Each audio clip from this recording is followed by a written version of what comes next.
Alright, so what's up YouTube? It's the Night Saint here, back with another video, and this video is gonna be about finding your voice. This is something I think I just been like a recent revelation I've been coming across, and really almost like a testimonial in a way. Like I think over the years, of course, when you really obsessed or you just want to improve, I think it comes a certain point in time where you start to look at yourself, you really start to really, become hyper analytical about everything about you. And I think that's a very toxic way to really improve. But it's gonna become a certain point in time where you gotta you start to, get to your voice. And I feel like most people have an insecurity about their voice. I feel like nobody like their voice. I feel like nobody really, want to hear themselves speak. And I think that's due to like a belief of, not feeling heard. Most people don't feel heard. Most people, I think that's why such a genuine connection is always wanted. Like when people build genuine connections, when they're being like listened to and heard, and it's like almost like a form of intimacy. I believe that the lack of that causes people to not want to hear themselves speak, or not even hear how they sound, and it just take an individual down the path of just like, oh, like I don't like myself, and I don't like how I look, I don't like my voice, I don't like how I smell, X, Y, and Z.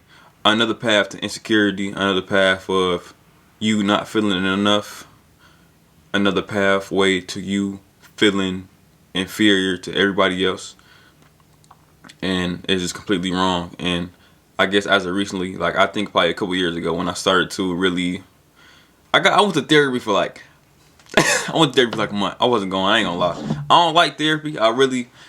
Some people need therapy. I'm not gonna say I don't need therapy, but it's people that really need it. And I know people might always, everybody need therapy and feel this type of way, but I really don't. I didn't believe I needed it.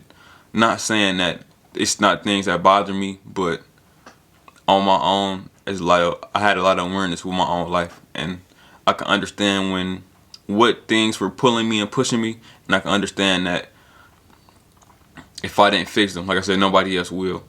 But I understand why people need therapy to help them find out things on a deeper level about themselves, why they do certain behaviors, and that's how some people, choose on, taking that help. But me, I just couldn't do it. But something that I did learn from it, and it was kind of like an alley from the universe, was my therapist was a black dude. He's the black dude, he's tall, he had a speech impediment. And I guess, like I said, y'all know me or been around me or seen it on the channel for a minute.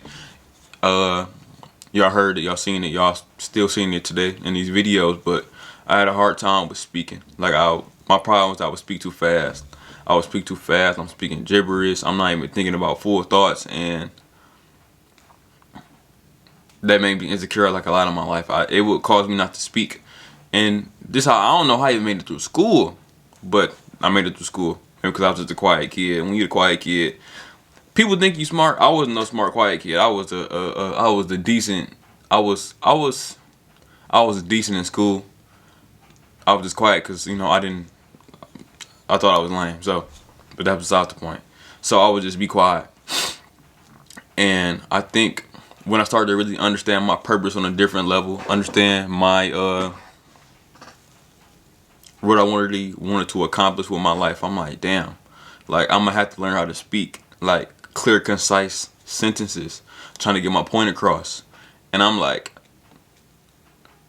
damn. So I'm trying to figure out ways to do it. And then my therapist, of course, I'm starting YouTube at the time, and I'm not thinking about it myself. Like I'm not like, okay, well, I'm doing YouTube and I'm gonna learn how to speak eventually. But my therapist brought it up to my attention, like when you record videos, look at yourself speak, look at what you're doing, look at your behaviors and your habits, slow down, maybe write a script before you start the videos, and really think about what you're saying, and do that every time, and really and then watch the videos after. I was about to say, and that's probably one thing I hated doing, like even with like editing videos now. Like if it's a real video that I need to edit, like a practical guide or something, I will literally watch the whole video. And before, I would get so cringy, I would get so upset that like my voice would sound a certain way, and I would be like so upset that like I look this way and look odd and I look weird. And like now I really don't care now. I mean I care to a certain extent of, just trying to make the video, high quality.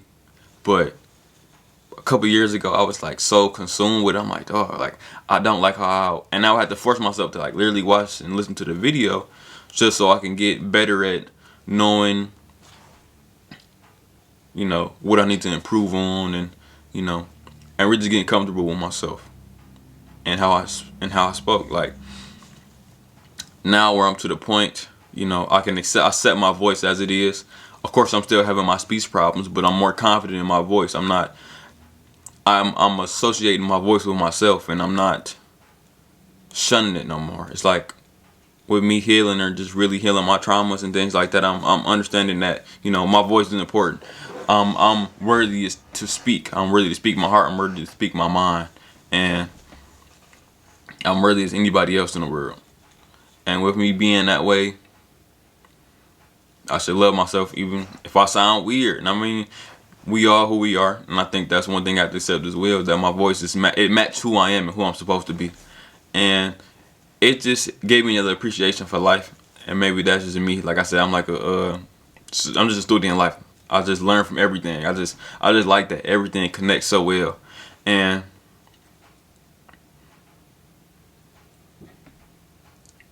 it makes you realize that the journey never really ends. Like even now, like where I'm in this journey right now where I am becoming like a healer, and I got to take people through these meditations and things. And at first I always cringe, but my cringes are very short now. I'm very serious when I speak at times, like with the healings. Not serious in the sense of like just hard, but serious in the sense of I'm not cringing. I'm not worried about how I sound no more.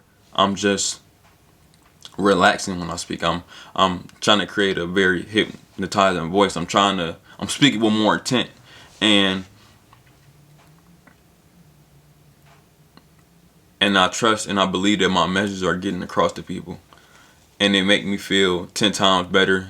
It makes my self-worth, jump 10 times more when I realize, or not even when I realize, when I do speak clearly and concisely. Because like I said in that one video about tips on how to speak better, you got to realize that your voice and your speech and what you got to say, you got to treat it like it's food. Like people are dying and they need to get this food. Like they need this information, and you need to give it to them in the best way you possibly can. And that means you have to make sure that you are comfortable enough in your voice and your message and in your mind and in your heart to be able to, give these messages to people. And you got to be capable. You got to be capable enough. You got to make sure you're not messing up on any of your words. You got to really be in tune with yourself. And even then, to the point of like me finding my voice is like I'm happy, but it's making me want to do more speaking. It made me want to do public speaking. It made me want to start making music. It made me want to sing. It made me want to. It's pulling me to do all these other things that I never thought I would. And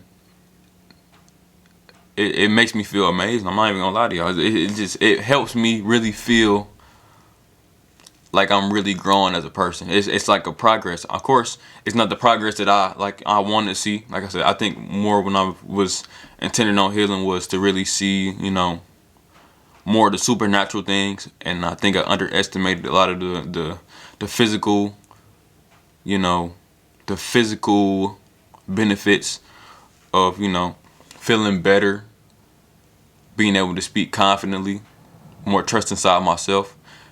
Some of the intangibles like that, I was very much overlooking them. But now that I'm gaining more awareness, I'm like, damn, like all these intangibles are they worth a lot. And like I said, they are helping me build up to the point that I really want to be at. And that's why they say always enjoy like the journey. Like I said, the destination is the journey. And when you appreciate it, when you take the time in and really have that awareness about yourself and what you are doing, it makes life way more enjoyable. And just finding a voice from what I even understand or just from the life I live, I just realized that like it just helps you become more of an authentic individual. You're not speaking like anybody else. You're speaking from who you are at the center of your being and your heart. You can't be. You know how some people like try to steal the sayings and steal how people speak and the cadence and the rhythm, and you can hear that you can hear their influences like through their words. And it's nothing wrong to have influence, but it comes to a certain point in time where you have to learn to be yourself. Like speech, just like speech, actions, and the way that even some people think, you can tell that it's from somebody else. And when you are acting out as somebody else, it's like a barrier to like your own authenticity and just who you are at the center of your heart. And for a long time, I wouldn't say I was being somebody else. I would say that I had a hard time connecting to my authentic self, and I was miserable for it. And I think I'm gonna go deeper in this into like the influence of the internet on the young black male. And I'm only speaking from my own experience, but also just what I see of my reality. But people, some people be so caught up in, some people be so caught up in their own self hatred. They don't know it's there for one, but they overglaze. They overglaze and they want to be somebody so bad that they become a whole different person. And you realize that even they said in the Bhagavad Gita was that it's better to follow your own way imperfectly than to be somebody else perfectly. Like there's no cool points for doing something that somebody already did. And that's really like another road to just suffering, from what my own understanding. So yeah, so finding your voice, finding your voice is an aspect of finding your authentic self. Hearing how your authentic self sound, speaking like the truth of your authentic self and what you really feel in your heart, what you really want to express from your heart, or even in your mind, or even in your being. So finding truth, finding honesty, finding compassion can all be found through finding who you are and finding your voice. So yeah, if y'all like the video, like, comment, subscribe, and I will see y'all later. Thank you.